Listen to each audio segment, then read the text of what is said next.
Well, that was awkward. I thought it was going to happen because I knew the C drive was full. The flow was going quite nicely on my previous video. I was recapping over facts I outlined in my very, very early videos because that was my subject matter. That was what I wanted to talk about at the time. My father's murders.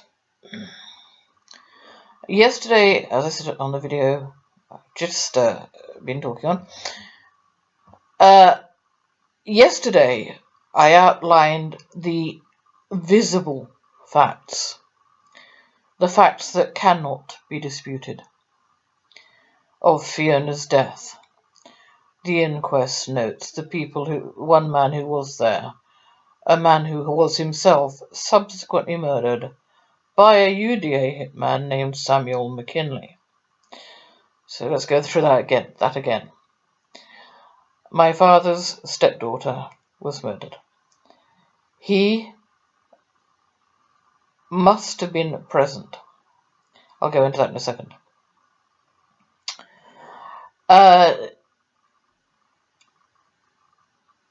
Another man was present, and his name was Robin John Stoddart. Interestingly, there's another Robin John Stoddart in Melbourne, Australia, who also knew my father.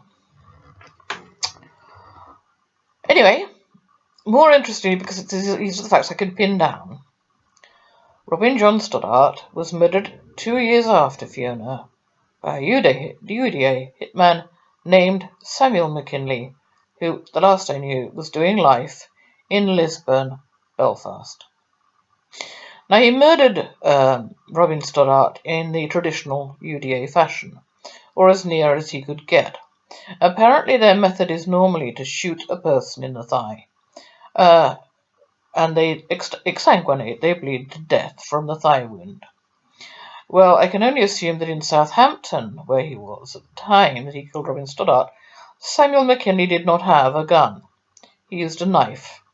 He knifed Robin Stoddart in the thigh to the same effect, or with the same effect, Robin John Stoddart bled to death. The man who was present at Fiona's very, very suspicious death. I outlined the inquest notes. I was there at the inquest. I outlined why it was suspicious, and what was left out was my father's presence. My father, a man who had taken the alias of Dick Oakley permanently at the end of World War II and kept it for 50 years. Thereabouts. And should have had mentioned on his death record that his name was in fact Dick Oakley. He'd been using it consistently, at least in Southampton, for 50 years. It's possible that for 19 years he retained the name of Desmond Oakley while in London. Possible. Now, here is where we get into the weird and wonderful. I have precognitive abilities, which some people will doubt exist, but I can assure them they do. I also have hunches. Throughout my research into what happened, I had hunches which always paid off. Always. Every time. Intuition I couldn't explain. Knowing what path to follow and getting the result at the end of that path. Because my father was written off as Desmond Oakley and not Dick Oakley, I decided to go looking for a death entry for Dick Oakley. As far as I was concerned, Dick Oakley was alive.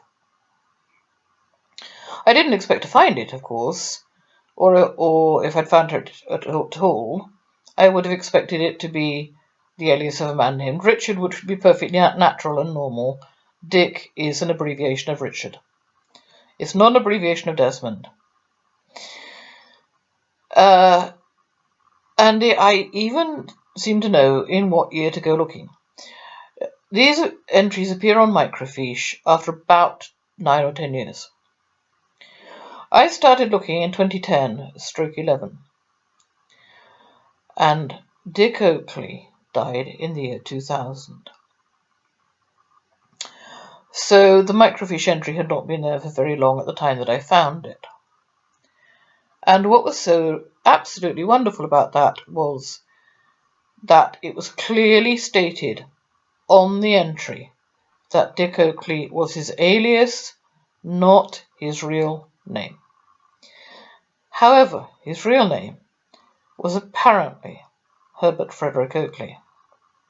Now you can easily forget the middle name, because in this family, middle names come and go. They're added, they're subtracted, they're invented, they're here, they're there, they're gone. Middle names mean nothing. Or Helen can become Heather. Sorry, that's an aside. Right, Herbert Oakley was apparently the real name of this second alias, Dick Oakley. So I might possibly have written it off at that time and thought, okay, for some reason or another, some other man who was not called Richard adopted the alias of Dick and, like my father, retained his real surname, which was Oakley. God only knows why, or perhaps the other half, the opposite side, Satan, if you believe in that. I certainly believe in a dark side. Dick Oakley, when I got the death certificate, which was where I stopped writing it off as coincidence, died on the 6th anniversary of the death of Fiona Green. Now, the only reason I knew initially that Fiona Green was dead, a woman I'd never met, a young woman I had never met,